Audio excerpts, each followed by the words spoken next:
Yo, and welcome back to a Renegade X Essentials tutorial video. This one is somewhat tied into the last tutorial I did, the credits one. This one is for continuity's sake. So, you might have noticed in the last one, if you watched the last one, that this PT doesn't actually have any UI stuff on it. And yeah. So we're actually going to be adding the UI to this PT. So in Beta 5, which just released, just released for me anyway, we can actually change some parameters of stuff. So what we're going to do is we're going to first put a PT in the level. You can do nod or GDI, sorry. So I've got a GDI one here. I'm just going to copy and paste. That means I have two variants of this, right? So now that we have two, I'm going to go to my actor classes, go down to uncategorized, and we have these things called building attached PT.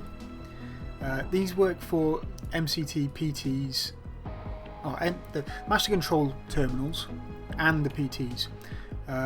So we have tech buildings and that. We can do some funky stuff with these.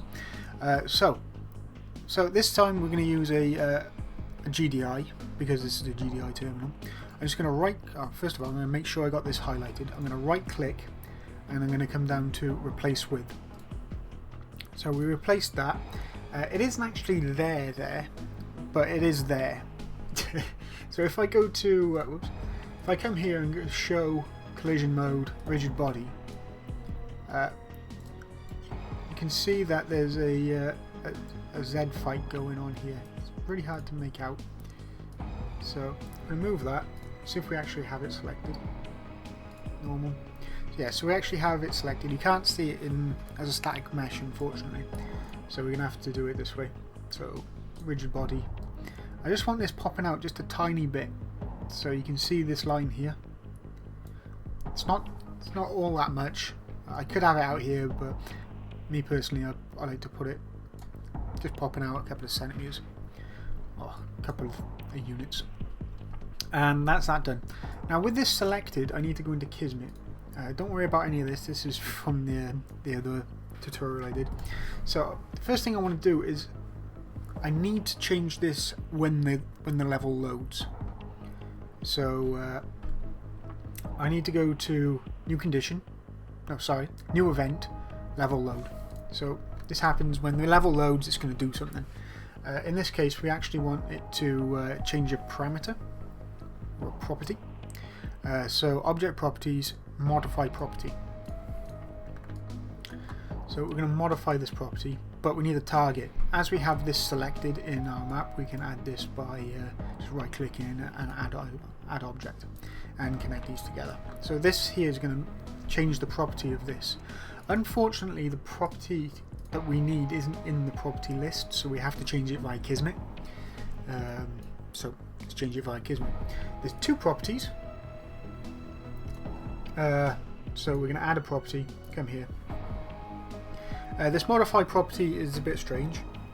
We need to put in the property name. I have them here, so be accessible. So I'm going to put in be accessible as the property name, and we want to modify the property, and we want to put the property value. So be accessible equals property value. So property value in this case will be false, but I'm going to put true in. So I want to show you exactly what happens. True is default, by the way.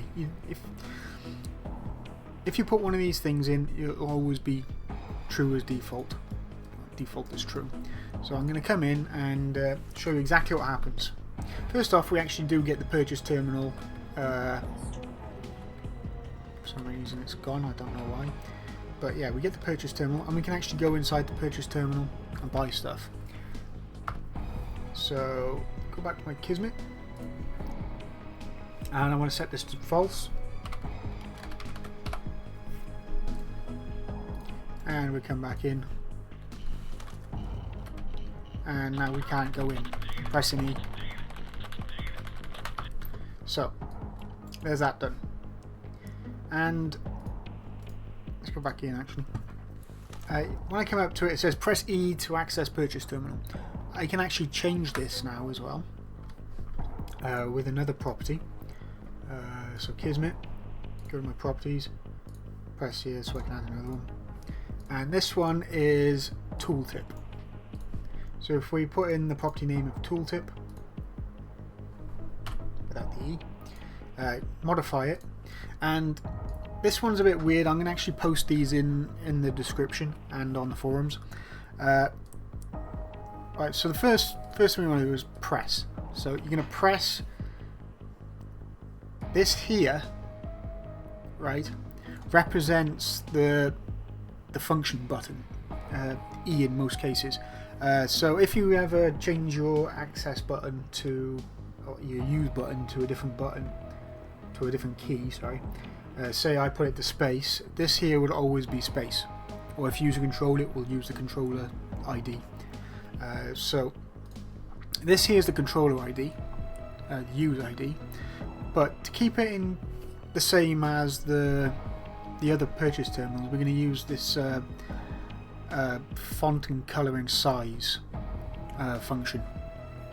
So the font is default, then we're going to put a red colour and a size of 20.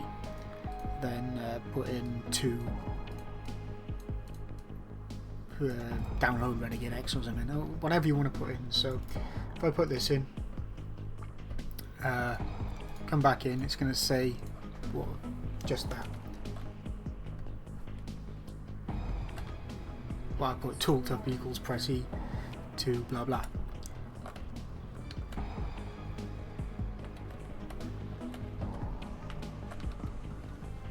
So there we go. This can actually be pulled out a bit more because it's not showing properly.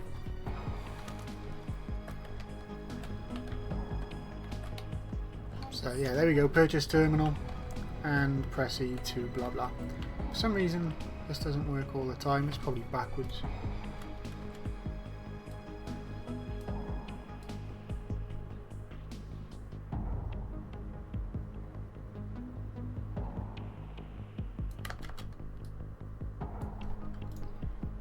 I'm not sure why that happened.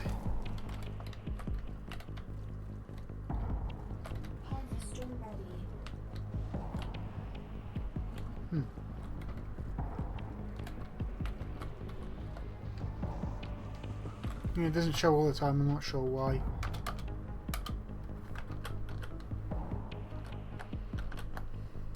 Pull it out some more, see what happens.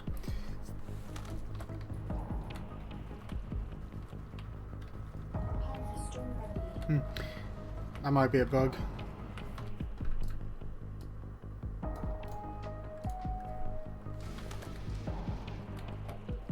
So yeah, we get the press E at least. And that's it. So I'll be posting these in the description so you can just copy and paste. And thanks for watching. Ta-da.